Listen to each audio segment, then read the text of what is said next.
Claro que desde o começo a sucessão de confusões envolvendo o Corinthians e vira e mexe o Flamengo está no meio. Augusto Melo, novo presidente, quando assumiu, já anunciou interesse em contratar o Gabigol. Como? Era a pergunta. Porque o Corinthians não tem grana para isso. O Corinthians tem dívidas, tem problemas financeiros que todo mundo conhece. Uma dívida que beira 1 bilhão, mais a dívida do estádio e tudo mais. Muito bem. O interesse corintiano pelo Gabriel Barbosa ficou no noticiário durante semanas até.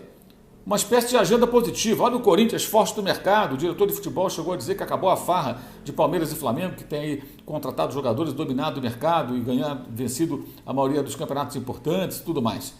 Como acabou a farra? Bem, como acabaria a farra, ninguém sabe. Mas foi dito isso. Mais adiante, o que aconteceu?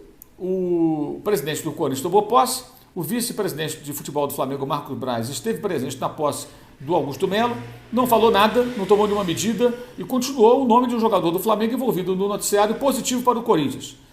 Bem, informação que apuramos à época, até trouxemos aqui no canal, foi que nenhuma proposta oficial foi feita ao Flamengo. Proposta para valer. Olha, eu pago assim, assim, assim, eu pago tanto. Ou cedo tais jogadores e mais essa grana. Nada aconteceu, ficou só naquela coisa midiática, né? Muito bem. Dado momento, o Corinthians anuncia que desistia do Gabigol. É incrível como é possível desistir de algo que você nem tentou conquistar, né? Enfim, mais adiante, o empresário, o agente do atleta deixou claro, não recebi nenhuma proposta. Mas antes, o presidente corintiano havia dito que estava tudo bem encaminhado.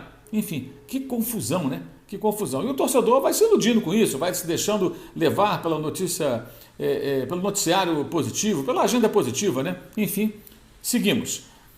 Passado o episódio do Gabigol, Rodrigo Garro, meia do Talheres e tal, contratado. Até hoje não estreou. O clube argentino não libera o jogador porque quer um pagamento de uma quantia maior do que, segundo o Corinthians, estava acertado anteriormente. Mas como que pode mudar em cima da hora as regras de um acordo, né? Sinal de ter uma coisa mal resolvida aí. O fato é que o Corinthians não pagou até agora e o jogador não entra em campo. E o técnico Mano Menezes não pode contar com ele. Segue essa confusão. Muito bem. Além dessa situação, agora o episódio do Mateuzinho.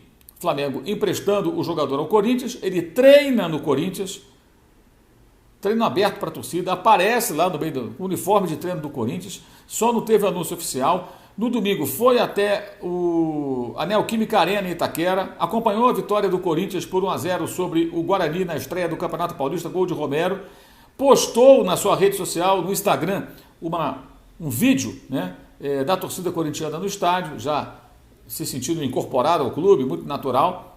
Muito bem, o Mateuzinho, que tinha a proposta do Red Bull Bragantino, não quis, era compra, né, dos direitos federativos do lateral direito, o Flamengo até aceitou a proposta da equipe do interior paulista, mas para jogar no Corinthians ele topou. Uma camisa mais pesada, clube mais relevante, claro, até natural. Em tese uma escolha que faz sentido, mas vamos adiante. Acontece que depois que perdeu o Lucas Veríssimo, que foi apresentado como um dos, entre aspas, reforços para a temporada, já que a sua continuidade no Corinthians estaria acertada naquele momento. Justamente quando foi apresentado o novo patrocinador Master, que seria o maior do Brasil, né, pagando uma quantidade de dinheiro elevadíssima, uma nova casa de apostas.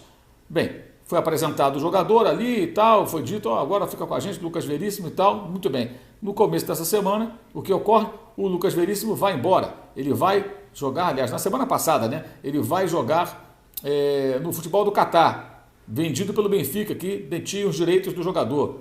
Para o Benfica foi mais interessante vender para o time do Catar do que esperar o Corinthians pagar parceladamente. A primeira parcela seria só em outubro. Muito bem, perdeu o Lucas Veríssimo. Isso gerou uma reação. O Corinthians claramente não estava bem protegido nas questões contratuais com relação ao Lucas Veríssimo. E aí o presidente do Corinthians, depois do jogo contra o Guarani, né, no domingo passado, diz aos jornalistas presentes da Neoquímica Arena em Itaquera que agora acabou, não tem mais esse tipo de coisa, o Corinthians não vai ser barriga de aluguel, vitrine, perfeito, até ele está corretíssimo.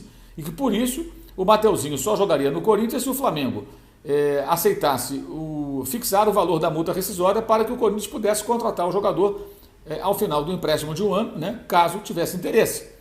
E aí o Mateuzinho ficou no limbo. Joga ou não joga? Muito bem. Se passaram 2 dias e na terça-feira o Corinthians, de novo, desiste de um jogador do Flamengo. Essa é uma desistência de verdade, porque esse treinou do clube.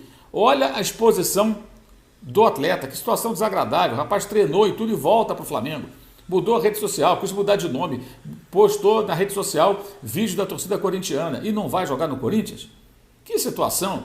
E também vai aí a questão também da gestão de carreira. É inegável, é óbvio que o Corinthians é um clube muito maior que o Red Bull Bragantino, mas nesse momento, será que não é melhor jogar para o Red Bull Bragantino? Salários em dia, time que se coloca melhor no campeonato, está na Libertadores. O Corinthians lutou apenas para permanecer na Série A nesse último Brasileirão, né?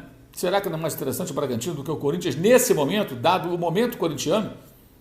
Enfim, é uma situação que o jogador tem que pensar também. Se pensar só na grife, no peso da camisa, pode fazer uma escolha que de repente não é a melhor. O fato é que o Mateuzinho, nesse momento, volta ao Flamengo. E como o Flamengo permite, isso é um absurdo, que um atleta seu treine, melhor dizendo, por um outro clube sem estar tudo 100% acertado, a ponto de o negócio ser desfeito. E se ele se machucasse gravemente no treino? Como é que ficaria a situação? Isso depois de permitir que o Corinthians ficasse colocando no noticiário o nome de um outro jogador importante, que é o Gabriel Barbosa, o Gabigol, por um suposto interesse, sem que nada de concreto acontecesse, houvesse qualquer avanço. Então, há também uma permissividade, um relaxamento, digamos assim, postura equivocadíssima do Flamengo. Um show de horrores. Um show de horrores. O fato é, o Corinthians sonhou com o Gabigol e acordou sem Mateuzinho. Isso mesmo. Sonhou com o Gabigol, acordou sem Mateuzinho. E ainda não consegue estrear o Garro, teve dificuldade para trazer o Félix Torres, perdeu o Lucas Veríssimo e, para completar, horas antes dessa notícia da, entre aspas, desistência